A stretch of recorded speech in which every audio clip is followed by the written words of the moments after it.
The meeting request came on a Friday at 4:47 p.m. Subject line: Monday meeting required. No agenda. No context. Just my manager, HR director, and a time, 9 a.m. Monday. I'd been expecting something like this for about 2 weeks. The signs had been accumulating. Projects reassigned without explanation, my access to certain systems suddenly requiring additional approval, my name removed from client-facing documents I'd authored, meetings where I was suddenly no longer needed. They were building a case, creating documentation to justify pushing me out.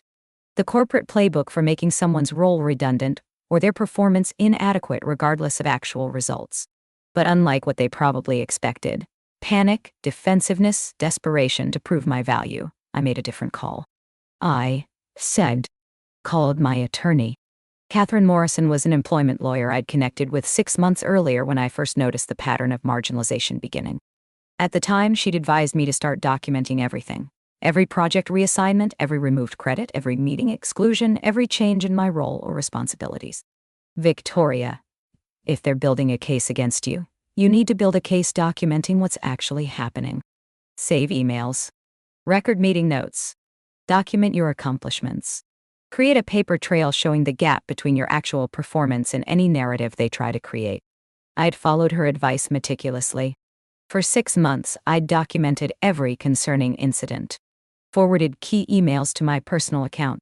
Kept detailed notes of meetings. Save copies of my work and the results it generated. Now, seeing the 4:47 p.m. Friday meeting request with no context, I knew the time had come. I called Catherine. They've scheduled a meeting for Monday morning. Manager, HR, no agenda. I think this is the termination conversation. Sounds likely. Here's what we do. You attend the meeting, but you say as little as possible. If they tell you you're being terminated, you thank them for the notification, confirm you'll receive everything in writing, and schedule a follow-up meeting to discuss separation terms. You do not sign anything. You do not agree to anything. You get the information, and you let me handle the negotiation. What if they pressure me to sign separation agreements right there? You say, I'd like to review any documents with my attorney before signing. I'll respond within the legally required time frame. They can't force you to sign immediately, and anyone who tries to pressure you into signing without legal review is showing their hand. What if they ask why I'm being difficult or uncouth? Imperative, you're not being difficult. You're being prudent.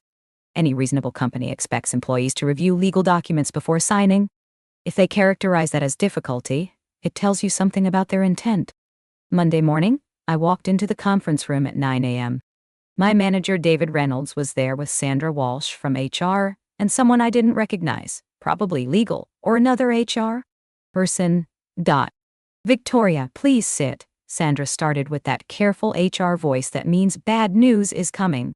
We've asked you here to discuss some concerns about your performance and fit with the team. I said nothing. Just waited. David spoke next. Victoria, over the past several months, we've observed some gaps in your performance. Projects not meeting expectations, communication issues with team members, concerns about your judgment on client deliverables. Still, I said nothing. Let him continue. We've tried to provide feedback and support, but we haven't seen the improvement we need. As a result, we've made the decision to end your employment with Meridian Consulting, effective immediately. Sandra slid a folder across the table. This is your separation agreement. We're offering 4 weeks of severance pay, continuation of health benefits through the end of the month, and a neutral reference letter. In exchange, you agree not to disparage the company and release any legal claims. We need your signature today. I opened the folder and skimmed the documents. Standard separation agreement with problematic language, broad non-disparagement clause, release of all claims, including those I might not even know about yet, confidentiality provisions that would prevent me from discussing the circumstance of my termination. I'd like to review these documents with my attorney before signing. I'll respond within the legally required time frame. Sandra's expression tightened slightly. Victoria, this is a standard separation agreement. There's no need for attorney review unless you're planning to contest the termination. I'm not contesting anything. I'm exercising my right to legal review before signing documents that affect my employment, rights, and financial future. That's basic due diligence, not adversarial action. David interjected. Victoria, I think if you just read through the agreement, you'll see it's fair and straightforward. 4 weeks is generous given that this is a performance-based termination. I'm not signing anything today. I'll have my attorney review the documents, and I'll respond appropriately. We need a decision today. You need a decision within whatever time frame is legally required. That's not today unless your separation agreement explicitly states that, which I doubt it does given that would likely violate my rights to seek legal counsel. No. The room went quiet. This clearly wasn't the response they'd expected. Sandra tried a different approach. Victoria, I want to be clear about what happens if you don't sign this agreement. Without the signed separation agreement and release, you'll receive only your accrued vacation pay as required by law. No severance. No extended benefits. No reference letter. Just the legally mandated minimum. I understand. I'll still be reviewing the agreement with my attorney before making any decision. And you understand that by involving attorneys, you're creating an adversarial situation that doesn't benefit anyone. I'm not creating anything. I'm exercising my legal right to review documents before signing them. If you're characterizing that as adversarial, perhaps you should ask yourselves why. You're uncomfortable with an employee seeking legal counsel before signing away their rights. Before I tell you what happened next, I need you to understand something about this moment. This wasn't about being combative or difficult. This was about understanding that when a company terminates you and immediately asks you to sign documents releasing them from liability, they're protecting themselves, not you. If you've ever been terminated and pressured to sign separation agreements immediately, if you've ever been told that involving lawyers makes you difficult or adversarial, if you've ever been pushed to accept terms without proper review. Because delay might cost you severance, stay with me. Because what happened when I refused to play the role of desperate terminated employee and instead let my attorney handle the negotiation changed everything about how this termination played out. My name is Victoria Chen, and I'd been a senior strategy consultant at Meridian Consulting for 5 years. I specialized in organizational transformation and change management for large healthcare clients. My work was technical, detail-intensive, and had generated significant revenue for the firm, over $420 million in billings from clients I'd brought in or projects I'd led. For the first 4 years, my performance reviews had been consistently strong. Exceeds expectations in most categories. Positive client feedback. Project success rates above firm averages. I'd been promoted from consultant to senior consultant ahead of schedule. Then, 8 months ago, things started changing. New leadership arrived. Trevor Mitchell became managing director of our healthcare practice. Trevor had his own ideas about strategy consulting and his own preferences for team composition. Within 2 months of Trevor arriving, I noticed a pattern. My projects were being reassigned to consultants Trevor had worked with at his previous firm. My client relationships were being transitioned to other team members. My contribution NS to firm proposals were being minimized or removed entirely. When I raised concerns with my manager David about the project reassignments, he told me it was normal portfolio rebalancing and nothing to worry about. But the pattern continued and accelerated. 6 months ago, I'd consulted Catherine Morrison, an employment attorney, about what I was observing. She'd immediately recognized it as a constructive termination pattern, making someone's role untenable so they quit, or building documentation to justify termination. Victoria, they're marginalizing you systematically, taking away your projects, your client access, your visibility. Eventually, they'll either make your position so diminished that you quit, or they'll claim your reduced productivity justifies termination. You need to document everything. I'd spent 6 months creating a detailed record, 23 project reassignments, all to consultants in Trevor's network, 14 instances where my name was removed from client deliverables. I'd authored 8 meetings where I was excluded after previously being a core participant, 12 emails where my strategic recommendations were implemented but credited to others, client satisfaction scores averaging 4.75.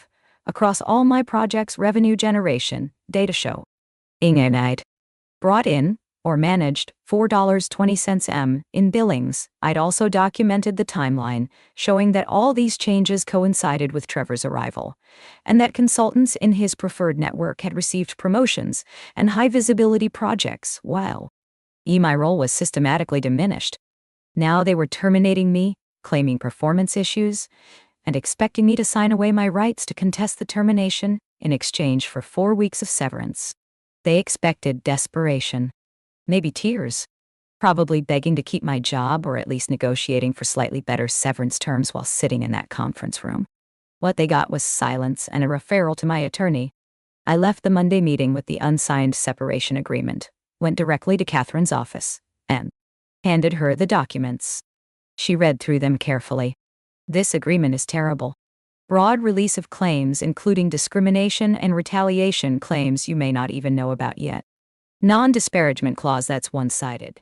You can't talk about them, but there's no mutual protection preventing them from bad-mouthing you.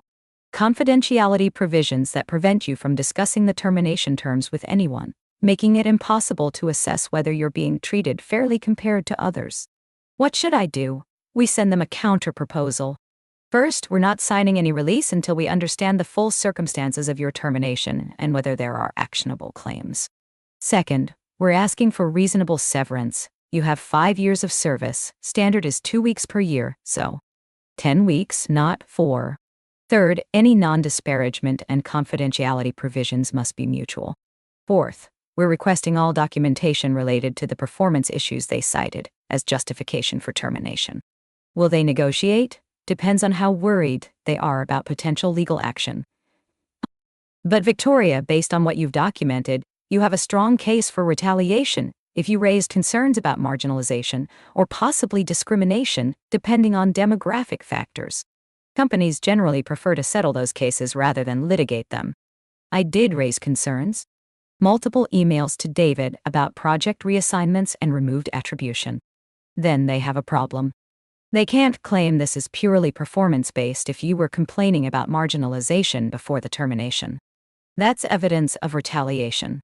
Catherine drafted a response letter to Meridian. It was professionally worded but direct. Ms. Chen is willing to discuss separation terms but cannot sign the agreement as currently drafted. The release provisions are overly broad, the severance is inadequate for 5 years of service, and the non-disparagement and confidentiality clauses are one-sided. Additionally, we have concerns about the stated justification for Ms. Chen's termination given her documented strong performance and the timing of her marginalization following new leadership's arrival. We request all documentation supporting the alleged performance issues, and we propose the following revised terms. The letter laid out 10-week severance, not 4, 6 months of health benefits, not 1 month, mutual non-disparagement, and mutual confidentiality, neutral reference letter, and no admission of fault or performance issues. It also included a subtle but clear reference to potential legal claims. Ms. Chen documented multiple concerns about project reassignments and removed attribution of her work, raising these issues with management before her termination. The relationship between her complaints and subsequent termination requires careful examination. Translation: we have evidence this might be retaliation, so you should think carefully about whether you want to litigate. The letter was sent Tuesday afternoon. By Thursday morning, Catherine received a call from Meridian's legal counsel, requesting a meeting to discuss terms and avoid unnecessary conflict. That was fast, I said when Catherine told me. They usually don't respond that quickly unless they're worried. They're worried. Your documentation of the marginalization pattern, combined with the emails showing you raised concerns, creates a timeline that looks like retaliation. They don't want that in front of a judge or jury. The meeting with Meridian's counsel, David and Sandra, happened the following Monday. I attended, but Catherine did virtually all the talking. Meridian's attorney opened, "We want to resolve this amicably. We're prepared to improve the severance offer to 8 weeks and extend health benefits to 3 months. Ms. S. Chen signs a release, and we all move forward." Catherine responded, "That's movement in the right direction, but still inadequate. Ms. Chen has 5 years of excellent service. Her performance reviews are consistently strong. Her client satisfaction scores are above firm averages. She's generated over $4 million in revenue. The stated reason for termination, performance issues, doesn't align with documented reality. Her recent performance has declined. Her recent performances declined only after new leadership systematically reassigned her projects, removed her from client relationships, and excluded her from key meetings. That's not performance decline. That's constructive termination. You reduced her opportunities and then claimed the reduced output was her fault. Meridian's attorney shifted tactics. We're not going to debate the characterization. What would it take to resolve this? 12 weeks severance, reasonable for 5 years of service at her level. 6 months of health benefits. Mutual non-disparagement and confidentiality. Neutral reference letter with no mention of performance issues. An acknowledgement in the separation agreement that Ms. Chen's performance consistently met or exceeded expectations throughout her tenure. We can't include language that contradicts the termination rationale. Then your termination rationale has a problem. If you maintain this was performance-based, we'll need all documentation supporting that claim. Performance reviews, client feedback, project assessments, contemporaneous notes of performance discussions. We'll compare that documentation to what Ms. Chen has, which shows strong performance and marginalization coinciding with new leadership's arrival. That sounds like a threat of litigation. That's a statement of fact about discovery process if this becomes litigious. Ms. 1. Chen has documentation. If you claim performance was the issue, your documentation better support that claim consistently across her tenure, not just after she started complaining about marginalization. The meeting ended without resolution but with clear understanding that Meridian was facing a choice. Negotiate reasonable terms, or risk litigation that would expose the marginalization pattern. 3 days later, Catherine received Meridian's revised offer: 10-week severance, 6 months health benefits, mutual non-disparagement and confidentiality, neutral reference letter, and, critically, revised language that said Ms. Eel or Matwai. Adding more to the where he worry made her a well of key. I thought it would cost waster at civil abuse. Chen's separation was due to organizational realignment and evolving practice needs rather than performance issues. That last part is important. That means if future employers call Meridian for references, they can't claim you were terminated for performance. They have to stick to organizational changes language. Should I accept this? It's reasonable. 10 weeks is fair for 5 years. 6 months of benefits is solid. The mutual confidentiality and non-disparagement protect you. And the revised termination language protects your professional reputation. I recommend accepting. I accepted.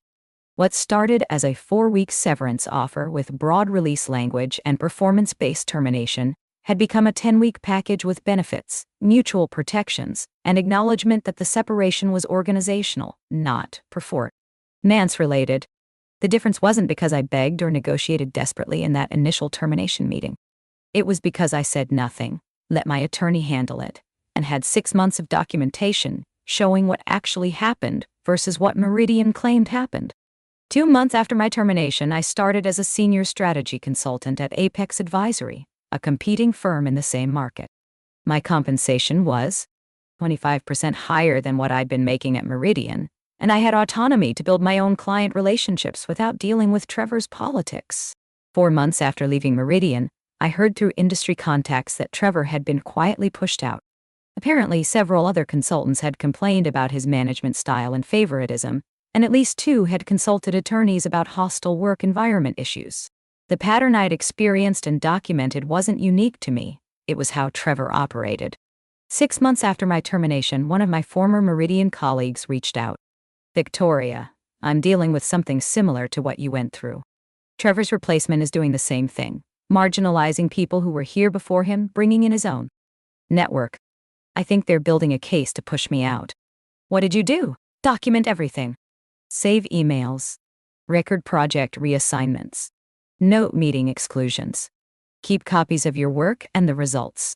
Then find a good employment attorney before you're terminated, not after. Did you fight the termination? I didn't fight. I let my attorney negotiate from a position of evidence. They wanted me to sign away my rights immediately for inadequate severance.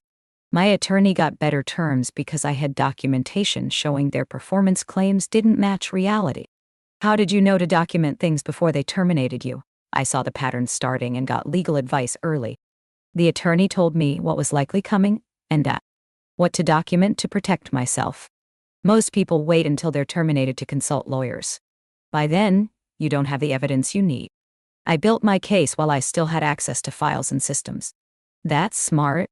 I wish I'd thought of that 6 months ago. Start now. It's not too late if they haven't terminated you yet. A year after leaving Meridian, I was promoted to principal consultant at Apex Advisory. I now led a practice area, mentored junior consultants, and had autonomy to shape client relationships and project strategies.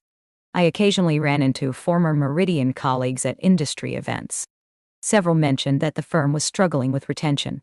People leaving for competitors, difficulty attracting talent, clients asking questions about consultant turnover. One former colleague said something revealing: Meridian's reputation has changed. People talk about it as a place where leadership plays favorites and pushes out people who don't fit their network. That's not a reputation that attracts good talent or sophisticated clients. The short-term cost savings from pushing me out, and others like me, had created long-term reputation costs that were harder to recover from. 18 months after my termination, I spoke at a professional development workshop for consultants. My session was titled Protecting Yourself When Performance Narratives Don't Match Reality. 18 months ago, I told the audience, I was terminated from a major consulting firm. I was told there were performance issues, gaps in my work, concerns about my judgment. No. I was handed a separation agreement and told to sign it immediately in exchange for 4 weeks of severance. Here's what they didn't know. For 6 months before that termination, I'd been documenting everything. Every project reassignment. Every removed attribution. Every meeting exclusion. Every instance where my work was used, but I wasn't credited. I had evidence showing my actual performance versus the narrative they were creating. When they handed me that separation agreement, I didn't panic.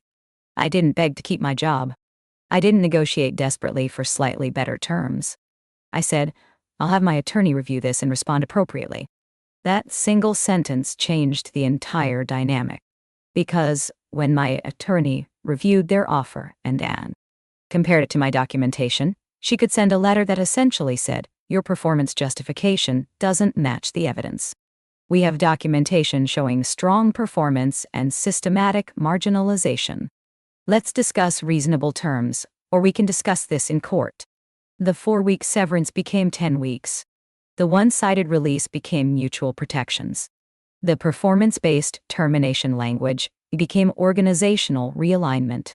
All because I had evidence and let a professional negotiate from a position of knowledge rather than desperation. Here's what you need to know. If you're being marginalized at work, start documenting immediately. Don't wait until termination to build your case.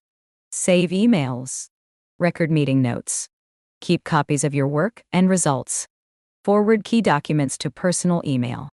Create a timeline showing when things changed and what pattern emerged. Second, consult an employment attorney before you're terminated, not after. They can tell you what to document, what your rights are, and how to protect yourself. Most employment attorneys offer free initial consultations. Use that resource. Third, if you are terminated and handed a separation agreement, never sign it immediately. Take it to an attorney. Review it carefully. Understand what you're agreeing to and what you're giving up.